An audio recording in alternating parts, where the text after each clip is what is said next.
Skin type বোঝো, tone বোঝো, দেন কাজ করো, তাহলেই না রেজাল্ট পাবে, তাহলেই না বলতে পারবে যে রেজাল্টটা বেটার হয়েছে, যে আমি যে প্রবলেম নিয়ে এসেছিলাম সেই প্রবলেমটা সলভ হলো। একটা ক্লায়েন্ট আমাদের কাছে আসে ট্রাস্ট নিয়ে, বেটারটা চুজ করে যে বেটারটা তুমি কি দিচ্ছ, তার জন্য গুড সার্ভিস ব্র্যান্ডটা দেখে কাজ করবে, দেন কিন্তু গুড বিহেভিয়ারটা সবসময় বজায় রাখতে হবে, তার সাথে কিন্তু কাজটা হবে। বাজেটটাও কিন্তু একটা সাপোর্ট করে, যে বাজেটটা কিন্তু একদম রিজনেবলের মধ্যে হবে, যে সবার থেকে তোমার এরিয়ার মধ্যে ঠিকঠাক থাকবে, দেন বেটার কাজ করবে, তাহলেই না তুমি আস্তে আস্তে এগোতে পারবে, ক্লায়েন্ট তোমার প্রতি অ্যাট্রাকশন হবে। সেটা কিন্তু মাথায় রেখে আমাদের কাজ করতে হবে সবসময়। একটা পার্লার যে আমরা ভাবছি, আমরা একটা পার্লার বা স্যালুন করবো বলেই তো আমরা এগোচ্ছি, যে একটা পার্লার বা স্যালুন করবো, নিজের হবে, সেটাই তো ড্রিম নিয়ে যে আমরা এগোচ্ছি। সেই পার্লার বা স্যালুনটা যে করবো, সেই স্বপ্নটা যাতে পূরণ হবে, সেটার জন্য আমাদের এখন থেকে চিন্তা ভাবনা করতে হবে। ট্রেনিং নিচ্ছি, শিখছি, নলেজ নিচ্ছি, প্রচুর কাজ করব, কাজ করতে করতে হোম সার্ভিস করি, যেভাবেই করে আস্তে আস্তে একটা জায়গায় আমি পৌঁছাবো। আমি কিন্তু স্যালুন বা পার্লার করবো, ছোট করি আর বড় করি, আমার আমার নিজের বাজেট অনুযায়ী আমি কাজটা করব। কিন্তু সেটা মাইন্ডে রাখতে হবে যে স্যালুন বা পার্লারটা করার জন্য কি কি আমাকে চিন্তা ভাবনা নিয়ে এগোতে হবে। ফার্স্ট হলো, মেন পয়েন্ট হলো যে একটা আমাকে লোকেশন চুজ করতে হবে, যেই লোকেশন প্লেস, যে সেই লোকেশনে আমি স্যালুন বা পার্লারটা করব।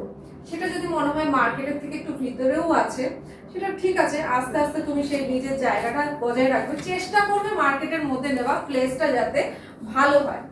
সেকেন্ড হলো যে ডেকোরেশন নিজের বাজেট অনুযায়ী, নিজের বাজেটটা কত সেই অনুযায়ী একটা ডেকোরেশন করবে, ছোট হোক বড় হোক যাই হোক, যে সবকিছু রয়েছে তোমার কাজের মধ্যে, সবকিছু হাতের সামনে পাবো, যে ছোট্টর মধ্যে যে বেটার করা যায় কিন্তু।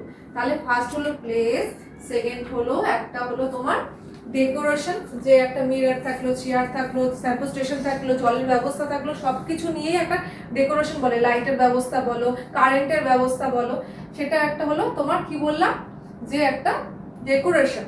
তারপরে হলো তোমার ব্র্যান্ড, যে ব্র্যান্ডটা দিয়ে তোমাকে কাজ করতে হবে, সবকিছু সাজিয়ে রাখতে হবে যে ব্র্যান্ডটা দিয়ে। এবার তুমি সবকিছু তো সাজিয়ে রাখলে, ফোর্থে যেটা যদি তুমি মার্কেটিংই না করো, যে অ্যাডভার্টাইজমেন্টটা না করো, যেটা হলো আমরা ফোনের মাধ্যমে করতে পারি, সোশ্যাল মিডিয়া ফোনে করতে পারি, কিংবা তুমি কোনো বিলের মাধ্যমে করতে পারো, যদি তোমাকে লোকে নাই চেনে তাহলে কাজটা কি করে তুমি পাবে। ব্র্যান্ডও যেমন দেখিয়ে কাজ করতে হবে, সেরকম মার্কেটিংও করতে হবে, যেটা হলো অ্যাড বলে, এক কথায় অ্যাড দিতে হবে। তোমার এখানে পার্লার আছে এই নামে, এই স্যালুন আছে, যেটা তুমি এই বাজেটের মধ্যে কাজ করাও, এটা তোমার সিলেবাস আছে, এই কাজগুলো তুমি করো, সেটা কিন্তু ফোনের মাধ্যমে বলো, সোশ্যাল মিডিয়ার মাধ্যমে বলো, বিলের কোনো মাধ্যমে, যেমন অটো টোটোতে গাড়িতে নিয়ে যেমন বিল, যে তুমি নতুন স্যালুন করেছো সেটাও করতে পারো।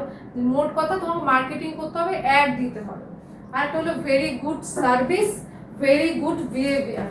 এই 6টা পয়েন্ট মাথায় রেখে কাজ করতে হবে, তাহলে কিন্তু একজন স্যালুন বা পার্লার আমারও হবে, সেটা আমি ওখানে বসে কাজ করতে পারবো নিশ্চিন্তে। তাহলে প্লেস হলো, ডেকোরেশন হলো, তাহলে ব্র্যান্ড হলো, মার্কেটিং অ্যাড হলো, তাহলে ভেরি গুড সার্ভিস হবে, আর ভেরি গুড বিহেভিয়ার হবে। সব কথাতেই কিন্তু যত যাই হোক একটা মুখে হাসি রেখে সুন্দরভাবে কাজ করতে হবে ক্লায়েন্টের সাথে। এগুলো মাথায় রেখে আস্তে আস্তে এগিয়ে যাও, অবশ্যই তোমাদের সামনের দিন খুব ভালো।